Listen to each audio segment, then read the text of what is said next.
हुकूमत पाकिस्तान ने कुछ देर पहले ये फैसला सुनाया है जिसके तहत पेट्रोल की कीमत जो है वो 458 रुपये फ़ी लीटर कर दी है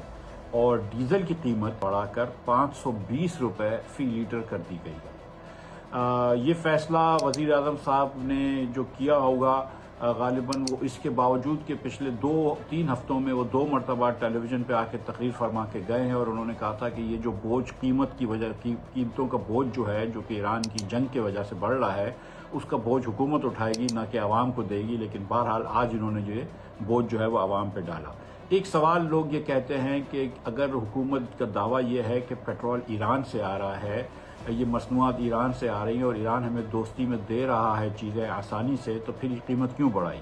ये बात दुरुस्त नहीं है क्योंकि कीमत तो इंटरनेशनल प्राइस के हिसाब से होती है, चाहे वो ईरान से तेल आए या किसी और मुल्क से आए, वो इसी पैसों पे आएगा जिस पैसों पे दुनिया भर में बिकता है।